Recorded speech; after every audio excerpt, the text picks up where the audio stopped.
మీ అందరికి కూడా చేరవచ్చిన మీ అందరికీ నా ప్రత్యేకమైన వందనాలు మరొకసారి తెలియజేసుకుంటూ చిన్న ప్రార్థన చేసుకుని దేవుని వాక్యాన్ని మనం కొద్దిసేపు ఆలోచిద్దాం. కళ్ళు మూసుకున్నట్లయితే ప్రార్థన చేసుకుందాం. ప్రేమగల తండ్రి, మహోన్నతుడా, మీ ఉన్నతమైన ఘనమైన నామానికి స్తుతి స్తోత్రములు చెల్లించుకుంటున్నాం నాయన. మీరు మాకు ఇచ్చిన జీవితమే మీరు నడిపిస్తున్నదే నాయన. తండ్రి, మా జీవితంలో మేము ఏదైతే కలిగి ఉండాలో, ఏది నేర్చుకోవాలో నాయన, లోకంలో మేము నేర్చుకోవడం సరైన స్థితి కాదు నాయన.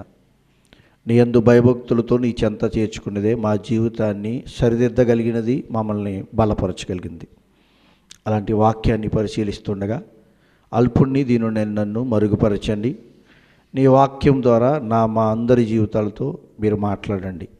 మీ పరిశుద్ధాత్మ సహాయంతో మీరే నన్ను బరుగుపరిచి మీ బోరగా నన్ను వాడుకొని మా అందరి జీవితాలతో మాట్లాడి మమ్మల్ని కట్టమని నీ వాక్యం ద్వారా శుద్ధి చేయమని ప్రార్థిస్తూ మమ్మల్ని మేము తగ్గించుకుంటూ మీ నామాన్ని మాత్రమే హెచ్చిస్తూ క్రీస్తులో ఈ చిన్న ప్రార్థన బ్రతిమాలకు వేడుకొచ్చిన మా ప్రియ పరలోకపు తండ్రి, ఆమేన్. దేవుడు తన వాక్యంలో నుంచి ఇర్మియా గ్రంథము 15వ అధ్యాయము 4వ వచనాన్ని మనం చదువుదాం. ఇర్మియా గ్రంథము 15వ అధ్యాయము 4వ వచనం. యోధా రాజైన హిజ్కియా కుమారుడగు మనస్సే యెరూషలేములో చేసిన క్రియలను బట్టి భూమి మీదనున్న సకల రాజ్యములోనికి ఇటు అటు చెదరగొట్టబడినట్లు వారిని అప్పగించుచున్నాను. దేవుడు చెబుతున్న మాట. రాజైన హిజ్కియా కుమారుడగు మనస్సే గురించి మనం కొద్దిసేపు ఆలోచిద్దాం. మనస్సే సుమారుగా 55 సంవత్సరాల కాలం తన పరిపాలనను యోధా రాజ్యానికి అందించిన ఒక రాజు. ఆనాటి యోధా రాజులు పరిపాలన చేస్తున్నప్పుడు సుమారుగా 13-14 రాజు ఇతనండి. అయితే యోధాని పరిపాలించిన రాజుల్లో అత్యంత దీనమైన, అత్యంత క్రూరుడైన, అత్యంత దేవునికి దూరంగా బ్రతికిన వ్యక్తిగా ఇతన్ని చూస్తాం. అయితే ఇతని జీవితంలో ఒక విషయాన్ని మనం చూడగలిగితే ఆ విషయం తర్వాతి రోజులకు ఎలా ఉపయోగపడిందో, ఎలా స్థితిని చూపించిందో ఆ విషయాన్ని తెలియజేసేదే ఈ మనస్సే గాథ. మనస్సే ఒక రాజు.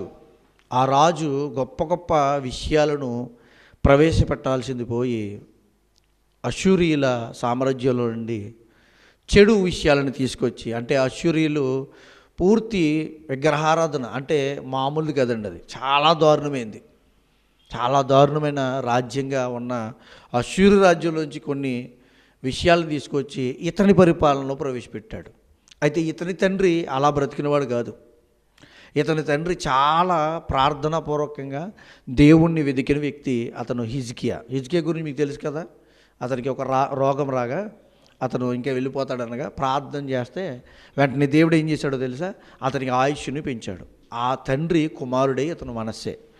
ఇతని గురించి ఒకసారి ఒక మాట చూద్దాం. రాజుల 2వ గ్రంథం 21వ అధ్యాయం. రాజుల 2వ గ్రంథం 21వ అధ్యాయం 1వ వచనం చదువుదాం.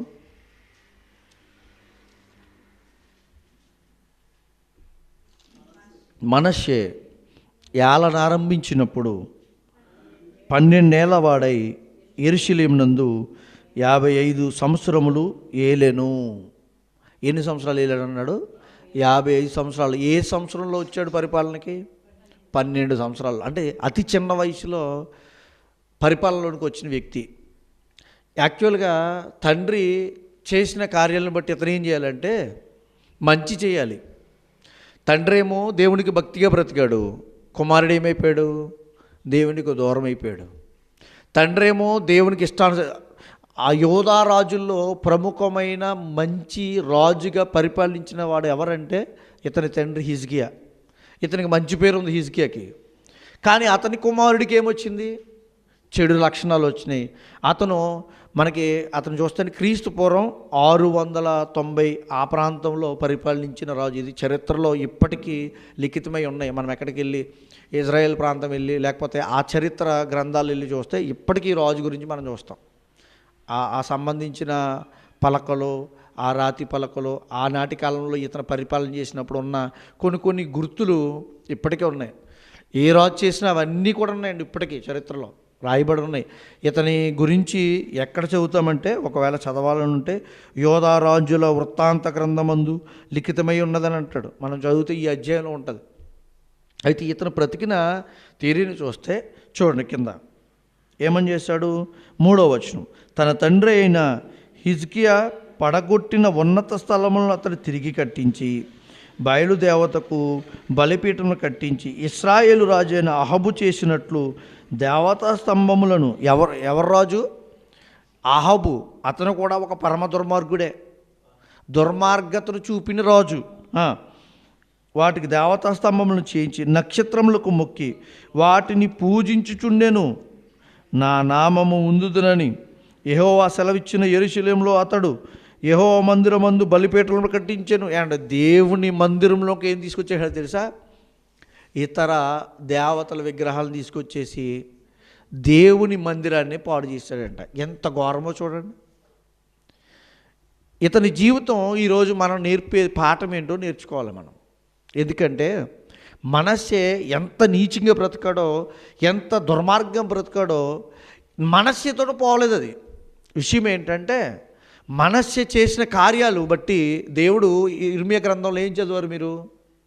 చదవండి మళ్ళీ 15వ అధ్యాయం, ఇర్మియా గ్రంథము 15వ అధ్యాయము 4వ వచనం చదవండి మళ్ళీ.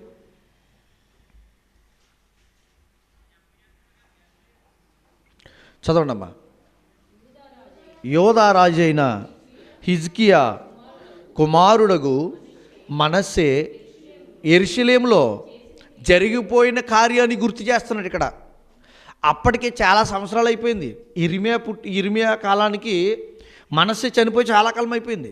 కానీ మనస్సే గురించి ఒక మాట మాట్లాడుతున్నాడు ఇక్కడ. ఎందుకు తెలుసా? మనస్సే చేసిన కార్యాలు అక్కడున్న ప్రజల్లో నాటుకుపోయి అంట. నాటుకుపోయి అప్పటికి అలాంటి కార్యాలు ఇప్పుడు చేస్తున్నారని ఈ గ్రంథంలో చెప్తున్నాడు. ఇర్మియా గ్రంథంలో, రాజుల గ్రంథం, దినవృత్తాంతాల గ్రంథాల్లో చెప్పబడిన ఆ మనస్సే గురించి ఇర్మియా గ్రంథానికి వచ్చేసరికి, ఇర్మియా కాలానికి వచ్చేసరికి అది ఎందుకు గుర్తు చేసుకోవాలి దేవుడు అంటే, ఇర్మియా కాలంలో అక్కడ ఉన్న ప్రజలకి ఇంకా తిప్పలు తప్పలేదు. ఎందుకు చెప్పరా? అప్పుడు మనస్సు చేసిన కార్యాలను ఇప్పటికీ వాళ్ళు చేస్తున్నారంట. చదవండి అన్నమాట మళ్ళీ. యెరూషలేములో చేసిన క్రియలను బట్టి భూమి మీదనున్న సకల రాజ్యములోనికి ఇటు అటు చెదరగొట్టబడినట్లు ఏమండి, హిజ్కియా కుమారుడైన మనస్సే యెరూషలేములో చేసిన క్రియలను బట్టి, ఆనాటి కాలంలో బట్టి చేస్తున్న క్రియలను బట్టి ప్రజలు నేర్చుకుని ఏమైపోయారంటే చెడుతనాన్ని పూర్తిగా అవలంబించేశారు. దాన్ని బట్టి ఏమయ్యాడంట, ఇర్మియా కాలంలో కూడా వారిని ఇంకా చెదరగొడతానంటున్నాడు. ఎందుకు? దేవుని ప్రజలే కదా ఇజ్రాయేలీలు. మరి ఏం చేయాలి దేవుడు? వాళ్ళని కాపాడాలి. కానీ ఇక్కడ ఏమంటున్నాడు? చెదరగొడ. ఎందుకు? దేవుని కట్టడలను మరిచి వారు ఇష్టానుసారంగా బ్రతకడం మొదలుపెట్టారు.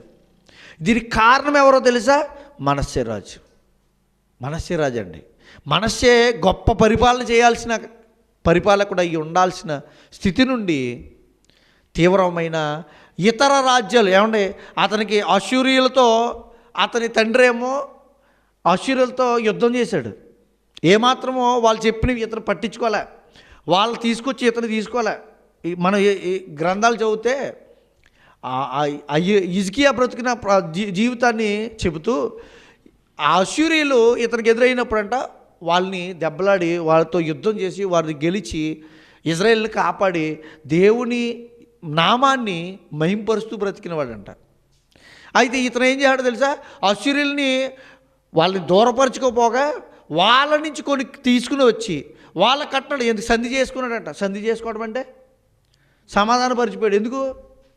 మీ దేవుడు ఒకటే, మేము ఒకటే అనే స్థానంలోనికి అష్షూరీయులతో వెళ్ళిపోయాడు. అష్షూరీయులు ఎలాంటి వారంటే బహు భయంకరమైన ఆరాధన చేసే క్రియలు కలిగిన వాళ్ళు.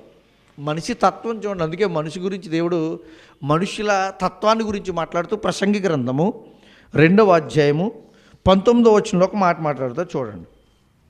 ఎందుకంటే మనిషి ఎప్పుడు కూడా దేవుణ్ణి ఆశ్రయించగలిగితే దేవుడు అతన్ని ఎంతగా గొప్పగా నిలబెడతాడో ఆ గొప్ప స్థానాన్ని మనం పొందుకోగలం.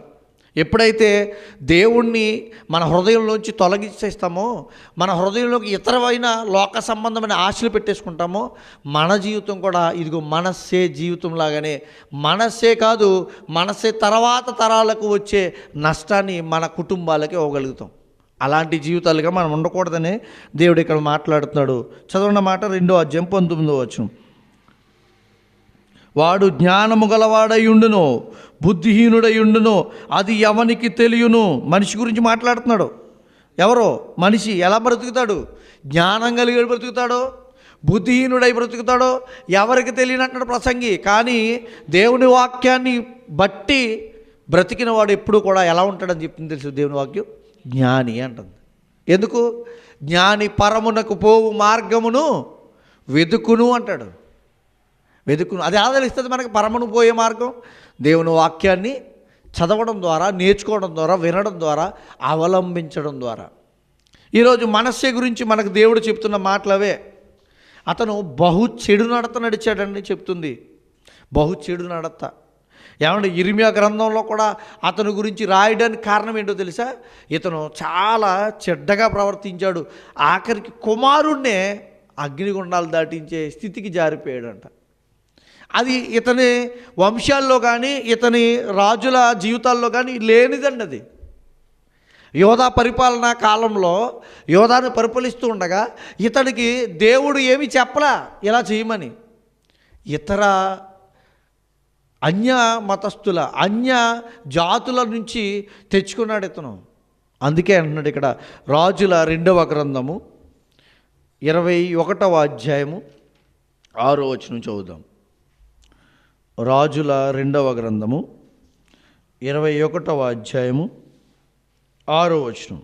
అతడు తన కుమారుని అగ్నిగుండము దాటించి జ్యోతిష్యములను శకునములను వాడుక చేసి యక్షికిని గాండ్రతో సోదగాండ్రతో సాంగత్యము చేశాను. చూడండి ఎంత చెడిపోయాడో. తండ్రి ఒకలా ఉన్నాడు, కుమారుడు ఒకలా అయిపోయాడు. కారణం ఏంటో తెలుసా? సాంగత్యం ప్రతి మనిషిని ఆ జీవితంలోనికి నడిపించేది. అందుకే దుష్ట సాంగత్యము మంచి నడవడికను చెరుపును అన్నాడు దేవుని వాక్యంలో. ఎప్పుడైతే మన సాంగత్యం ఇతరులతో దేవునికి వ్యతిరేకంగా ఉన్న వారితో ఉంటామో మన సాంగత్యం వారిని బట్టి మన జీవితాన్ని చెడిపేద్ది. ఎప్పుడైతే మన జీవితంలో చెడుగా బ్రతుకుతామో మనతోనే అది పోదు, తర్వాతి తరాలకు అది ఏమైపోద్దో తెలుసా? నష్టాన్ని చేకూర్చే విధంగా అయిపోద్ది. ఇప్పుడు నువ్వు సరిగా బ్రతకలేదనుకోండి, నీతో వెళ్ళిపోదు, నీ పిల్లలు అలాగే బ్రతుకుతారు. చూడండి, మనం అబద్ధం ఆడుతూ బ్రతుకుతాం అనుకోండి, దేవుని దగ్గర ఉంటూ అబద్ధం ఆడమనుకోండి, మన పిల్లలకి అది అంటుకుంటుంది. చాలామంది చూస్తూ ఉంటారు వాళ్ళ జీవితం ఎలా ఉందో. కొంతమంది నేను గమనిస్తూ ఉంటాను, వాళ్ళు ఎప్పుడు చూసినా దేవునితో ఉన్నట్టుగా ఉంటారు, కానీ వారి బ్రతుకు చూస్తే మాటల్లో తప్పులు, అబద్ధాలు, వాళ్ళ చేసే కార్యాల్లో దేవుని కార్యాలను కూడా తమకిష్టమైనట్టుగా మలుచుకునే కార్యాలు చేయటం. ఇది ఏమైపోతుందో తెలుసా? పూర్తిగా దేవునికి వ్యతిరేకం. దేవుడు చెప్తున్నాడు, దేవుడు ఎలా ఉండమన్నాడో ఆ విషయాలు పక్క పెట్టేస్తున్నారు. తనకు అనుకున్నట్టుగా దేవుడు అంటే నేను అనుకునే మనస్తత్వానికి మారిపోయారు చాలామంది. రోజు చాలామంది అలాంటి పరిస్థితుల్లో దిగజారిపోతున్నారు. అందుకే మనస్సే ద్వారా ఈరోజు నా జీవితాలకు మనందరికీ ఒక హెచ్చరికను తెలియజేస్తున్నాడు దేవుడు. ఎందుకో తెలుసా? వాళ్ళు అలా పాడైపోయి జీవితాన్ని పొందడానికి కారణం మనస్సే కారకుడైపోయాడు. దినవృత్తాంతములు 2వ గ్రంథము 33వ అధ్యాయం తీద్దాం. దినవృత్తాంతముల 2వ గ్రంథము 33వ అధ్యాయము 12వ వచనం. అతడు శ్రమలో ఉన్నప్పుడు తమ దేవుడైన యెహోవాను బ్రతిమాలుకొని తన పితరుల దేవుని సన్నిధిని తాను బహుగా తగ్గించుకొని ఆయనకు మొరలెడగా ఆయన అతని విన్నపములు ఆలకించి యెరూషలేమునకు అతని రాజ్యంలో అతని తిరిగి తీసుకుని వచ్చినప్పుడు యెహోవా దేవుడై ఉన్నాడని మనస్సే తెలుసుకొనెను. ఎక్కడికి వెళ్ళిపోయాడు? ఇతర రాజ్యముల చేతిలోనికి ఒక రాజు బలహీనుడిగా పట్టబడ్డాడు. ఎందుకు తెలుసా? ఎవరికి తల ఉంచాడు అతను? ఇతర రాజ్యముల, అన్య రాజ్యాల రాజులతో తల ఉంచాడు. అయితే దేవునికి తల వంచని వాడు ఏమైపోతాడో తెలుసా? ఏదైతే మన జీవితంలో దేవుని కంటే గొప్పగా అనుకుంటామో, డబ్బా, ఆస్తుల, లేకపోతే సంపదల, ఉన్న ఆస్తిపాస్తుల, డబ్బులు, వీటి విషయాల్లో మనం ఎక్కువ పెట్టుకున్నాం అనుకోండి, వాహనాల, లేకపోతే ఇంకోటి ఏదైనా, ఎప్పుడైతే వాటికి మనం దాసోహంగా ఉండిపోతామో మన జీవితంలో దేవునికి ముఖ్య పాత్ర ఇవ్వకపోతే మన జీవితం పక్కదోవ పట్టేస్తుంది. అందుకే ఈరోజు మాట్లాడుతున్నాడు మనతో దేవుడు. ఏమనంటే, నువ్వు జాగ్రత్తగా బ్రతకకపోతే నీ జీవితంలో మనస్సే వలె నీ జీవితం, ఒకవేళ మనస్సేని క్షమించినా కానీ దేవుడు ఆ రోజు సరే మళ్ళీ క్షమించాడు, తిరిగి యెరూషలేముకి మళ్ళీ తీసుకొచ్చాడు, యోధా పరిపాలన మళ్ళీ నిలబెట్టాడు. కానీ అతను చేసిన కార్యాలు ఏమైపోయినాయో తెలుసా? ఆ యోధ ప్రజల మనసులోనికి చొచ్చుకుపోయి తమ జీవితాన్ని మార్చుకోలేకపోయారు. తక్కువ కాలం మార్పు కలిగి బ్రతికాడు. ఆ బ్రతుకు వారి మీద ప్రభావం చూపించలేదు. అవునా? ఇశ్రాయేలీల మీద, ఆ యోధా వారి మీద ఈయన పరిపాలన చేస్తున్నప్పుడు ఇతని మార్పు వారి మీద ఏమాత్రం ప్రభావం చూపించలేదు. అందుకే ఇర్మియా కాలానికి కూడా వాళ్ళు ఎలా ఉన్నారో చూపిస్తున్నాడు దేవుడు. ఒకసారి ఒక మాట కూడా చూద్దాం. 2వ రాజుల గ్రంథం 21వ అధ్యాయం 6వ వచనం చదువుదాం. రాజుల 2వ గ్రంథము 21వ అధ్యాయము 6వ వచనం. అతడు దాటించి ఎంతో నాశనం అంట, ఎంత యెహోవా దావీదు అతని కుమారుడు సొలొమోనుకు ఆజ్ఞ ఇచ్చి ఈ మందిరము ఇశ్రాయేలు గోత్రంలో నుండి కోరుకున్న యెరూషలేమునందు నా నామమును సదాకాలం ఉంచుదని సెలవిచ్చిన యెహోవా మందిరమందు తాను చేయించిన ఆషేరా ప్రతిమను ఉంచెను. ఎంత ఘోరమైన స్థితిలోకి వెళ్ళిపోయాడో చూడండి. దేవుడు నేనే ఉండే స్థానం ఇది అని చెప్పిన ఆ దేవుని సన్నిధానంలోనికి దేని తీసుకొచ్చాడంటే ఇతర ప్రతిమలను. ఈరోజు నా మనసులో దేవుని ఆలయం మీద అన్నాడు, మొన్న విన్నారు కదా, ఏది ఇప్పుడు అక్కడేమో యెరూషలేము మందిరం, ఈరోజు యెరూషలేము మందిరం కాదు, దేవుని ఆలయం నా హృదయం. అయితే నా హృదయాల్లో దేన్ని పెట్టుకుంటున్నావో నువ్వు గమనించుకోవాలి. మనం దేన్ని బాగా నిశ్చయతతో నిర్ణయించుకుని దాన్ని పట్టుకుంటున్నామా, లేకపోతే దేవుణ్ణే ఉంచుకుంటున్నామా? దేవుణ్ణే ఉంచుకోగలిగితే దేవుడు తన వాక్యం ద్వారా మనతో మాట్లాడిన మాటల ప్రకారం మన జీవితం ఉంటాం. దేవుడు మన హృదయంలో ఉంచుకుంటే, దేవుడు మనతో ఉంటే మనం ఎలా బ్రతుకుతాం తెలుసా? ఒక హిజ్కియా రాజులా బ్రతుకుతాం. హిజ్కియాకి ఎలా అయితే దేవుడు సహాయం చేశాడో, ఆయన కట్టడ ప్రకారం బ్రతికినప్పుడు దేవుడు ఎలా అయితే సహాయం చేసి అతన్ని బ్రతికించాడో ఉన్నతంగా, మళ్ళీ తిరిగి కాలం అయిపోయింది, ఇంక వెళ్ళిపోవాల్సి వచ్చింది, కానీ అయినా కూడా బ్రతికించాడు. ఎందుకంటే తన నడతను దేవుని ప్రకారంగా బ్రతికినందుకు. అతనే కాదు, ఆ ప్రజలను పరిపాలించడంలో కూడా ఇశ్రాయేలు ప్రజలని అలాగే ఉన్నాడు. ఈరోజు మన జీవితంలో దేవుడు మాట్లాడుతున్నాడు. ఒకవేళ నీ జీవితంలో దేవుని కాక ఇతర విషయాలను పెట్టుకున్నాం అనుకోండి, ఇతర లోక సంబంధమైన ఆశలు మనం పెట్టుకున్నాం అనుకోండి, మనం పాడైపోవటమే కాదు, మన కుటుంబంలో మన పిల్లలు కూడా పాడైపోతారు. ఇదే దేవుడు చెప్పాలనుకుంటున్నాడు మనతో. అలాంటి వారికి ఏం తప్పదో తెలుసా? శిక్ష తప్పదు. 15వ అధ్యాయం 4వ వచనంలో కూడా అదేం మాట్లాడాడు. ఇంతకుముందు మనం చదువు. మనస్సుని ఏమంటున్నాం? మనసు ఏమైపోయాడు? ఆఖరికి నాశనం అయిపోయినట్టుగానే తన ద్వారా దేన్ని పాడు చేస్తాడు? చూడండి, చాలామంది ప్రమాణాలను కొత్త ప్రమాణాలు తీసుకొస్తారు. సంఘాల్లో ఏంటి, కుటుంబాల్లో ఏంటి, దేవుడిని చెప్పని కొత్త సంగతి మనం చేసామనుకోండి, అదేమైపోతుందో తెలుసా? పూర్తిగా దేవునికి వ్యతిరేకమైన వ్యక్తిగా మనం నిలిచిపోతాం. దేవుడు చెప్పని మాటలను దేవుని గ్రంథంలో నుంచి కానీ మనకిష్టమైనట్టుగా, దేవుని గ్రంథమే, దేవుని వాక్యమే, కానీ అది నీకు చెప్పే మాట కాదు.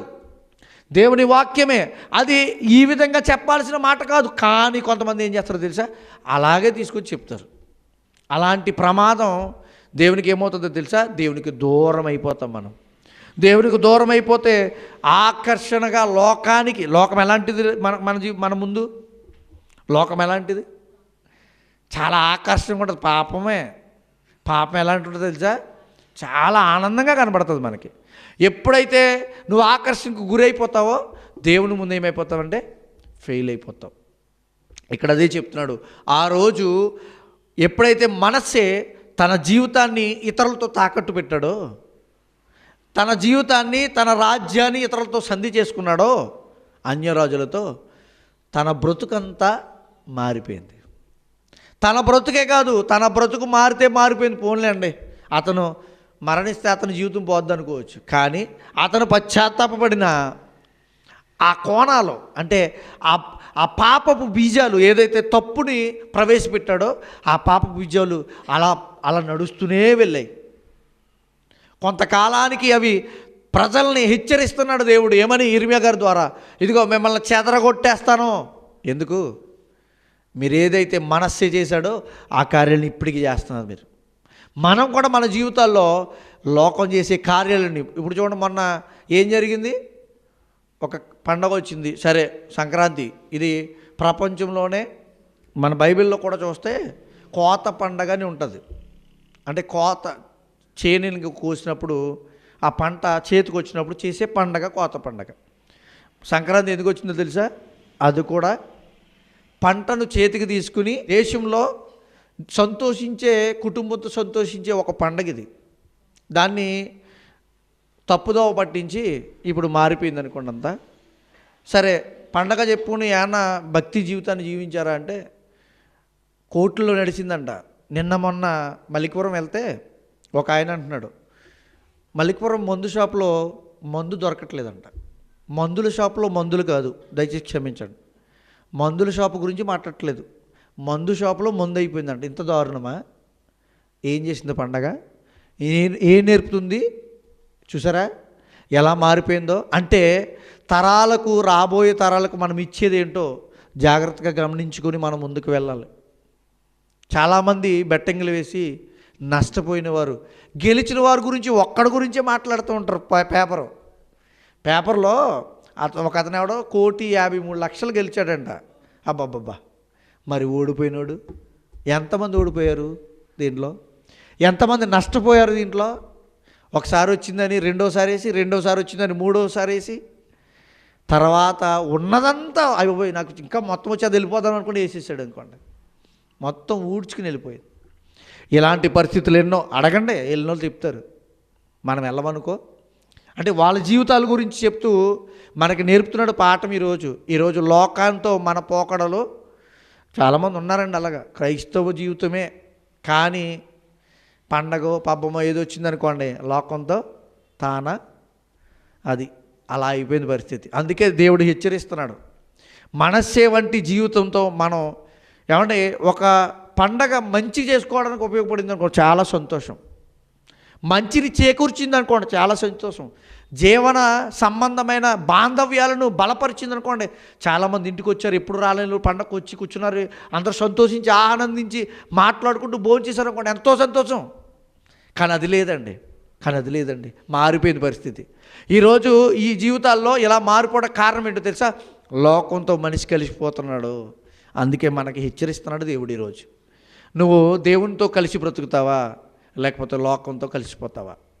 లోకంతో కలిసిపోయి నీతోనే బాటు కూలిపోయేది కాదు నీ జీవితం, నీతో పాటు నీ పిల్లలకి.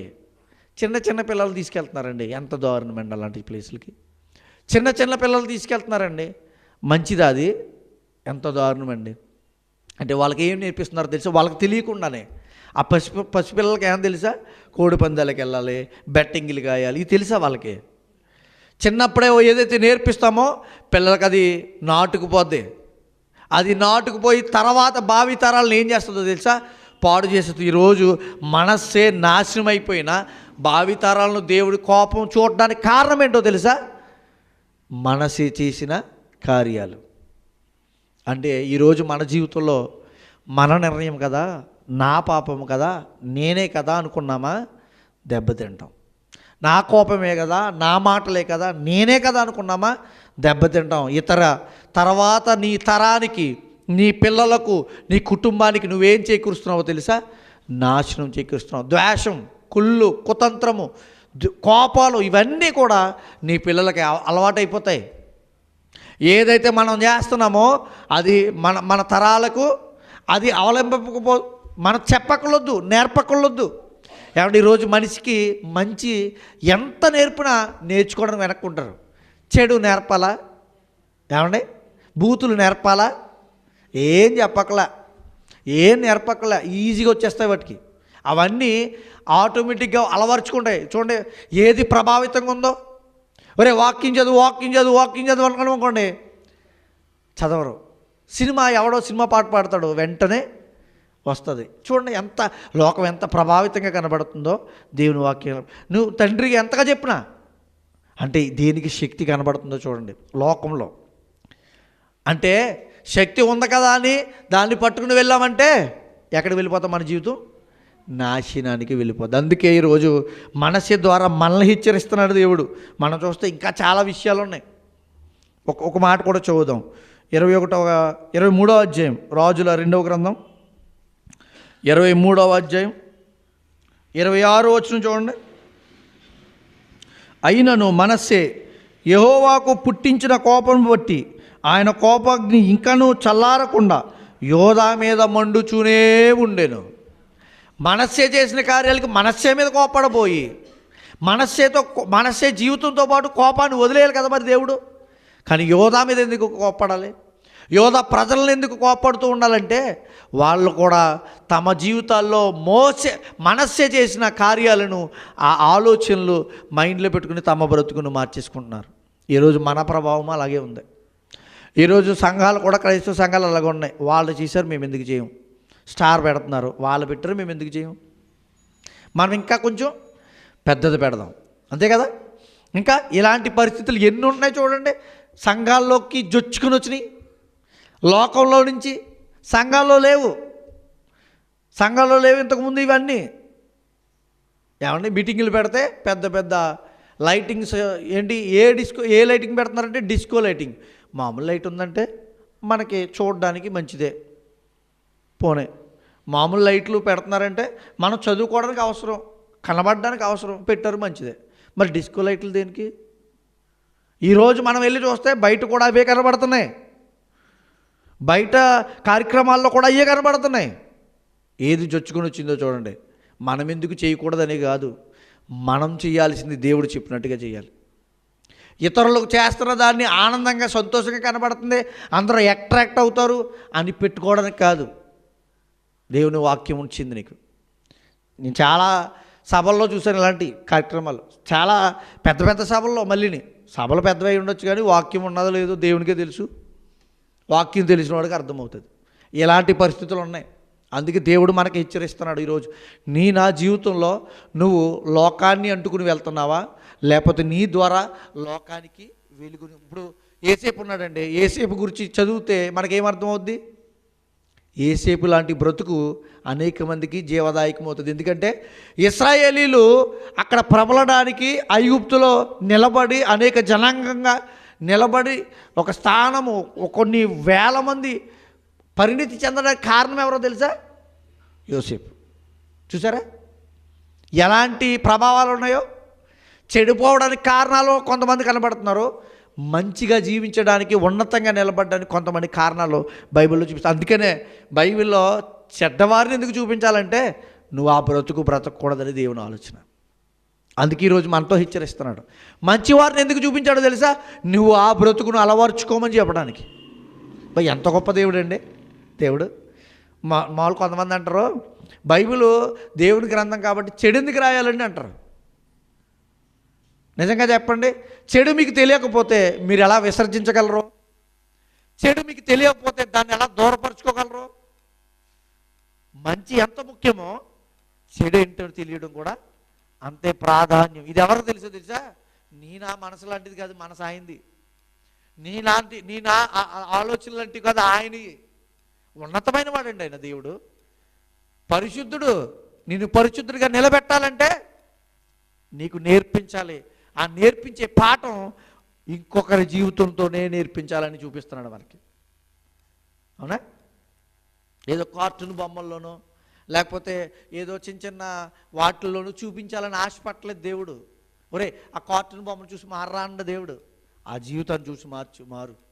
ఎందుకంటే ఆ జీవితం నాకు దూరంగా బ్రతికారు.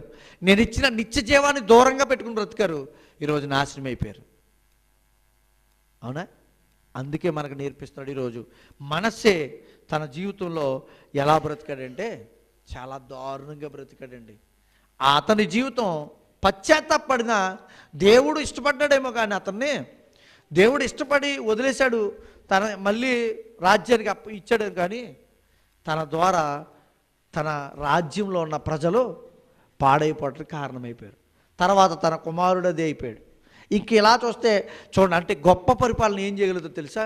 మనిషిని ఒక మంచి మార్గంలో నిలబెట్టగలుగుతుంది. అది గొప్ప మార్గం ఎవరిదంటే దేవుని తప్ప లోకంలో ఏ మనిషి ఇవ్వలేదు. దేవునిలో ఏ మనిషి కూడా, దేవుని తప్ప లోకంలో ఏ మనిషి కూడా ఆ గొప్ప తత్వాన్ని ఇవ్వలేడండి. మనం అనుకుంటాం పలానా ఆయన ఇచ్చాడు, పలానా ఆయన ఇచ్చాడు.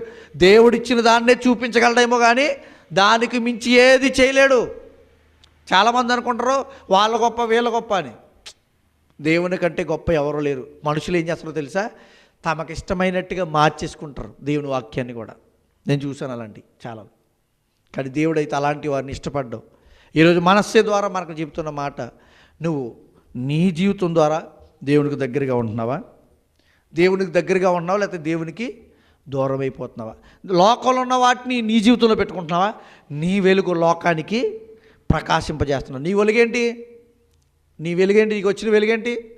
రక్షణ, పరలోకం వెళ్ళే భాగ్యము. ఇదేంటిది? వెలుగు.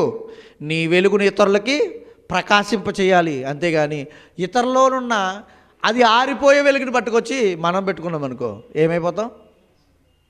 నాశనం అయిపోతాం. దేవుడు ఇదే మనతో మాట్లాడుతున్నాడు. మనస్సు జీవితంలో జరిగింది నీ జీవితాల్లో జరగకూడదని ఆలోచిస్తున్నాడు దేవుడు. అందుకే ఈ మాటలు చెప్పాడు మనకి.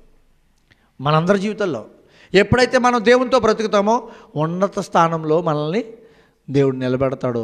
అందుకే ఆయన ఆశపడుతున్నాడు. అందుకే ఆశ కలిగి ఉన్నాడు. మన హృదయం ఇద్దాం, ఆయనతో బ్రతుకుదాం. లోకంలో వాటిని ద్వేషించి, అంటే లోకంలో పోకడలను, అవి అందంగా కనపడతాయి కాసేపు, అవి మధురంగా ఉంటాయి కొంతసేపు, అవి ఆహ్లాదకరంగా కనపడతాయి కాసేపు, కానీ వాటిని పెట్టుకోవద్దు. అవి పెట్టుకోగలిగితే నీ జీవితం ఏమైపోతుందో తెలుసా?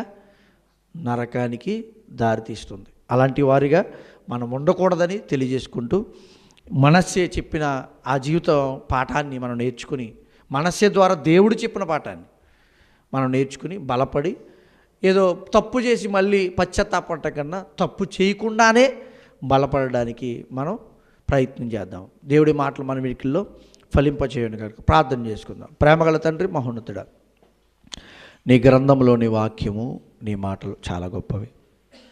వాటిని పరిశీలించే జ్ఞానము మీరు ఇచ్చిందేనా? ఇందులో నా గొప్పతనం కానీ నా ఆలోచన కానీ ఏది లేదు. మీ వాక్యం ద్వారా ఎన్నో మాటలు మాకు తెలియజేశారు. ఇంకా వాటిని వెలికి తీసుకుని నేర్చుకుని బ్రతకడంలోనైనా మేము నిమగ్నం అయ్యే స్థితిని మా ఆలోచనలకు, మా మాటలకు, మా బ్రతుకులకు దయచేయండి. మీరు ఇచ్చిన అవకాశము చాలా గొప్పది. నీ పిల్లల్ని మాటలు విన్నారు, వాటిని ఏమాత్రము పోగొట్టుకోకుండా, దుర్వినియోగపరచకుండా తండ్రి తమ హృదయాల్లో వాటిని బలపరుచుకునే, భద్రపరుచుకునే భాగ్యాన్ని, తద్వారా జీవితాన్ని మీరు అనుకున్నట్టుగా బ్రతికే భాగ్యాన్ని మా అందరికీ దయచేయండి నాన్న. దుష్టుడు ఏమాత్రం ఈ మాటలు ఎత్తుపోకుండా మీరే సహాయం దయచేసి నడిపించమని తండ్రి, మీరు చెప్పిన గొప్ప జీవితాన్ని జీవించగలిగే స్థితిలో మా అందరినీ బలపరచండి. నీ వాక్య ప్రకారమైన జీవితం బ్రతికితే, మీరు ఇష్టడుగా బ్రతికితే తండ్రి, మీరు మమ్మల్ని హెచ్చిస్తారని వాక్యం ద్వారా తెలియజేశారు. అందుని బట్టి మీకు స్తోత్రాలు చెల్లించుకుంటూ తండ్రి, ఈ మాటలు మా వినికిలో ఫలింపచేసి మమ్మల్ని అభివృద్ధిపరిచి సంఘాన్ని ఆయుత్తపరిచి మా ప్రాంత ప్రజలను రక్షించమని ప్రార్థిస్తూ సమస్త మహిమా ఘనత ప్రభావాలు మీకు ఆరోపించుకుంటూ క్రీస్తులో ఇచ్చిన ప్రార్థన బ్రతిమాలకు వేడుకొచ్చున్నాం మా ప్రియ పరలోకపు తండ్రి. ఆమేన్. అందరికీ వందనాలు.